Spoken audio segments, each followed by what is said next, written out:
Hello दोस्तों, नमस्कार।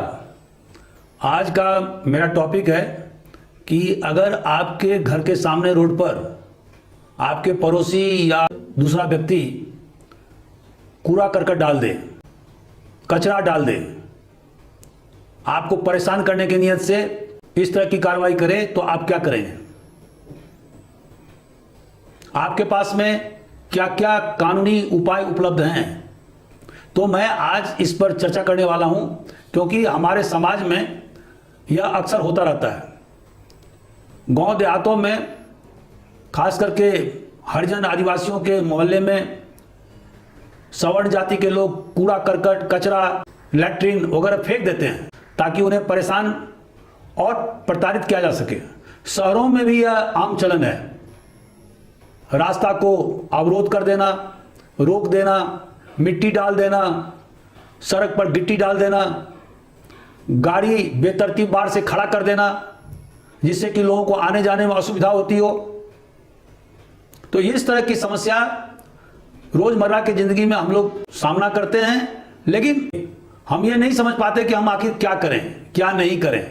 हमारे लिए क्या क्या कानूनी उपाय उपलब्ध है। तो दोस्तों, आज मैं इसी पर चर्चा करने वाला हूं। दोस्तों, जैसा कि आप जानते हैं कि ताजरात हिंद में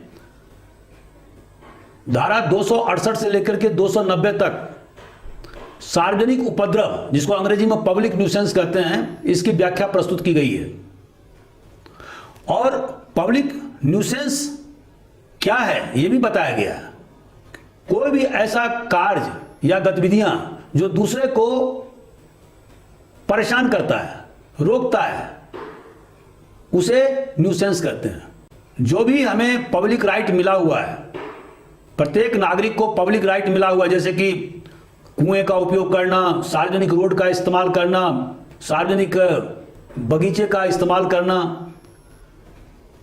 तो ये सब जो पब्लिक राइट हैं, अगर उस पब्लिक राइट को कोई दूसरा व्यक्ति बाधित करता है, रोकता है, डिस्टर्ब करता है, तो उसको पब्लिक न्यूसेंस कहते हैं।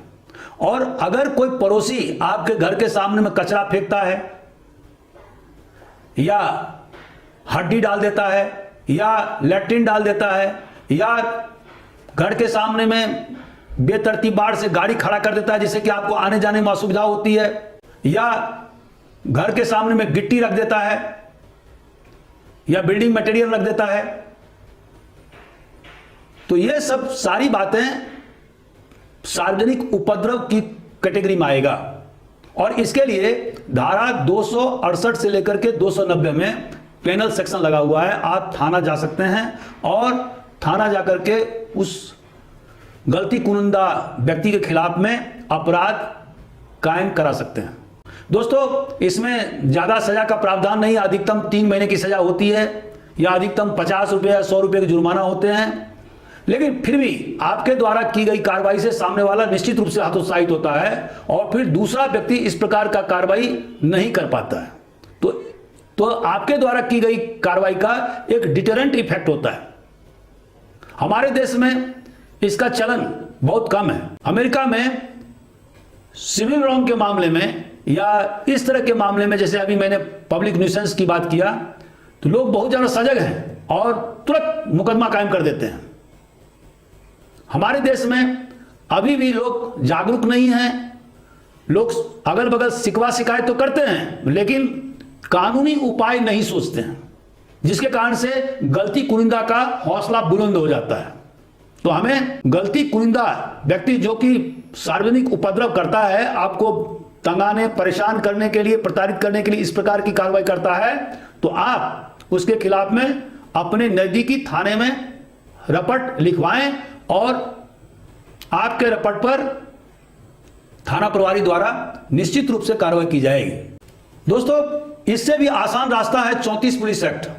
लेकिन आपको यह देखना होगा कि किस किस शहर में राज्य शासन के द्वारा 34 पुलिस एक्ट लागू किया गया है, क्योंकि अगर उस शहर में 34 पुलिस एक्ट लागू नहीं किया गया है तो इस एक्ट के तहत में कार्रवाई नहीं की जा सकती है। तो जैसे कि इंदौर शहर है, या भोपाल, या ग्वालियर, या जबलपुर, ये बड़े बड़े जो शहर हैं, वहां पर 34 पुलिस एक्ट लागू है। और यहां पर पुलिस अधिकारी को यह अधिकार है कि बिना वारंट उस व्यक्ति को गिरफ्तार करेगा जो व्यक्ति सार्वजनिक रास्ता को अवरुद्ध करता है, उस पर मिट्टी डाल देता है, उस पर गिट्टी डाल देता है, लोगों को आने जाने में मुश्किलात का सामना करना पड़ता है। तो इसमें कुल 8 अलग अलग पॉइंट हैं, लेकिन जो महत्वपूर्ण जो पॉइंट है वह यह है कि अगर आपके घर के सामने में कोई कचरा डाल देता है, कोई इस तरह का काम करता है जिससे कि आपको आने जाने में असुविधा होती है, जैसे गाड़ी आड़े तिरछे खड़ा कर देता है, मैला फेंक देता है, तो आप संबंधित नजदीक के थाने में जाकर के एक आवेदन पत्र लिखेंगे और आपके आवेदन पर ही पुलिस अधिकारी धारा 34 पुलिस एक्ट के तहत में बिना वारंट के उस व्यक्ति को गिरफ्तार कर सकता है। और इसमें 8 दिन तक सश्रम या बिना श्रम के सजा का प्रावधान भी है। ये बहुत ही आसान प्रक्रिया है और इसमें आपको फरियादी भी नहीं बनना पड़ता, आपको मुकदमा भी दर्ज करना नहीं पड़ता है, एफआईआर नहीं कटवाने पड़ते हैं।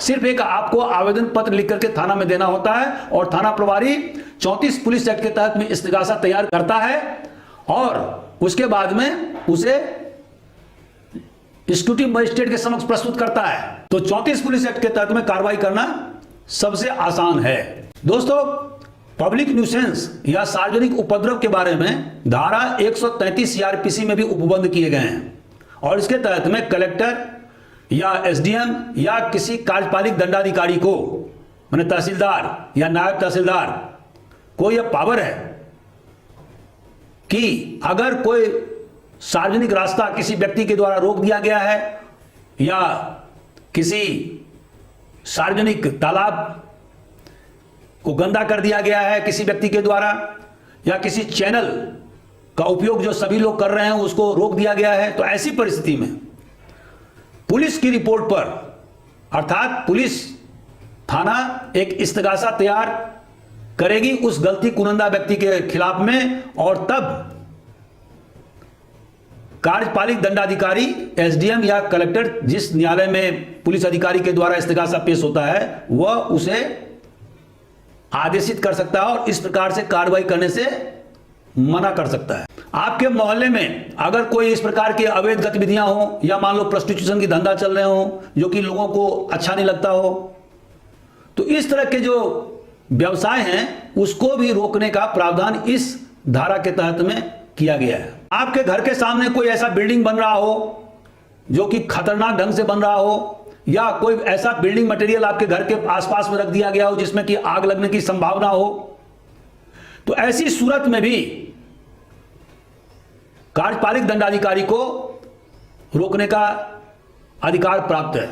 आपके घर के आसपास में मान लीजिए कोई कुआं है जो कि अनफेंस्ड है, जिसमें कि चारों तरफ से फेंसिंग नहीं किया गया है, या ऐसा तालाब या ऐसा झील जो कि पूरी तरह से डेंजरस है और उसे खुला छोड़ दिया गया है, तो उसे भी रोकने का या उसको फेंसिंग कराने का अधिकार कार्यपालिक दंडाधिकारी को प्राप्त है। अगर मान लीजिए आपके इलाके में कोई ऐसे जंगली जानवर घुस आए हों जो कि आदमखोर हो गए हों, तो उसे भी पकड़ने या उसको मारने का अधिकार दंडाधिकारी को प्राप्त है, बशर्ते कि इस प्रकार की रिपोर्ट पुलिस विभाग के द्वारा दिया जाए। दोस्तों, हमारे देश में अनुसूचित जाति जनजाति अत्याचार अधिनियम 1989 से लागू है और इसके तहत में अनुसूचित जाति और जनजाति के लोगों को विशेष अधिकार दिए गए हैं। तो इस कानून के तहत में ऐसा कोई व्यक्ति जो अनुसूचित जाति या जनजाति का सदस्य नहीं है, अनुसूचित जाति या जनजाति के घर पर या उसके प्रीमाइसेज में या उसके आसपास कूड़ा करकट डाल गया हो या हड्डी फेंक दिया हो या मैला फेंक दिया हो परेशान और प्रताड़ित करने की वजह से, तो उसमें धारा 312 SC/ST एट्रोसिटी एक्ट के तहत में संबंधित नजदीक के थाने में प्रकरण दर्ज कराई जा सकती है, या अगर आपके जिले में एजे के थाना हो तो उसमें मुकदमा दर्ज कराया जा सकता है। और यह एक्ट बहुत ही ज्यादा कड़ा है, इसमें मिनिमम 6 महीना से लेकर के मैक्सिमम 5 साल का कारावास का विधान है और इसके अलावा फाइन का भी विधान है। इसमें एंटीसिपेटरी बेल नहीं होता है, आपको जेल जाना ही होगा। और इस प्रकरण की विवेचना राजपत्रित अधिकारी से नीचे नहीं की जा सकती है, कम से कम डीएसपी स्तर के अधिकारी द्वारा इसकी जांच होती है और इसका ट्रायल स्पेशल कोर्ट के द्वारा किया जाता है। इसमें किसी प्रकार का आपको पैरोल का लाभ नहीं मिलता है और स्पेशल प्रोसिक्यूशन ऑफिसर के द्वारा इसके ट्रायल में भागीदारी की जाती है। तो दोस्तों, यह कानून बहुत ही हार्ड है और इसमें विक्टिम को रिलीफ और रिहैबिलिटेशन दोनों देने का विधान है कि जो भी विक्टिम होगा, शेड्यूल कास्ट या शेड्यूल ट्राइब का मेंबर, उसको तत्कालिक सहायता प्रदान की जाएगी और उसको रिहैबिलिटेशन के लिए सरकार के द्वारा विशेष व्यवस्था की जाएगी। दोस्तों, पब्लिक न्यूसेंस के अलावा प्राइवेट न्यूसेंस भी होता है, जिसमें कि किसी व्यक्ति के जो पर्सनल प्रॉपर्टी है उसमें दखलंदाजी करना, उसको उसके प्रॉपर्टी के उपयोग से रोकना, यह होता है प्राइवेट उपद्रव। प्राइवेट न्यूसेंस में किसी व्यक्ति का जो उसका पर्सनल प्रॉपर्टी है, उसकी प्रॉपर्टी को नुकसान पहुंचाना, उसके उपयोग से रोकना, ये सारी बातें प्राइवेट न्यूसेंस या प्राइवेट उपद्रव के अंतर्गत आती है। यहां पर यह जानना होगा कि प्राइवेट न्यूसेंस और ट्रेसपास में अंतर क्या है। मान लीजिए कोई व्यक्ति संपत्ति के मालिक के बिना सहमति का उस प्रॉपर्टी में घुस जाता है या उस पर एक पेड़ रोप देता है, तो यह हुआ ट्रेसपास। लेकिन अगर कोई व्यक्ति एक पेड़ रोपता है और वो पेड़ का जो डगाल है या ब्रांच है वो जाकर के दूसरे व्यक्ति के जमीन में जाकर के पहुंच जाता है, तो ये होता है प्राइवेट न्यूसेंस। अब सवाल ये उठता है कि अगर आपकी प्रॉपर्टी पर किसी ने न्यूसेंस किया है या आपके दखल होने से रोक रहा है या आपकी प्रॉपर्टी का उपयोग करने से किसी के द्वारा रोका जा रहा है, तो आप क्या करेंगे? आप कोर्ट जाएंगे, वहां पर कोर्ट से आप इंजंक्शन प्राप्त करेंगे। शुरुआती दौर में कोर्ट टेम्पोररी इंजंक्शन देगा और लिमिटेड टाइम के लिए देगा, लेकिन बाद में वह इंजंक्शन परमानेंट भी हो सकता है। यदि कोर्ट को यह लगता है कि आपके प्रॉपर्टी के साथ में किसी दूसरे व्यक्ति के द्वारा छेड़छाड़ किया गया है और जानबूझ करके न्यूसेंस उत्पन्न किया गया है, तो उस आरोपी के खिलाफ में कोर्ट इंजंक्शन माने प्रतिरोध जारी कर सकता है। दूसरा जो रिलीफ है वह है डैमेज। कोर्ट कंपनसेशन भी दे सकती है कि जितना भी डैमेज हुआ है उस आरोपी के द्वारा उसका भरपाई कंपनसेशन के द्वारा भी दिया जा सकता है, ताकि दूसरे को भी सबक सिखाई जा सके और इसका डिटरेंट इफेक्ट समाज के अन्य व्यक्तियों पर भी हो सके।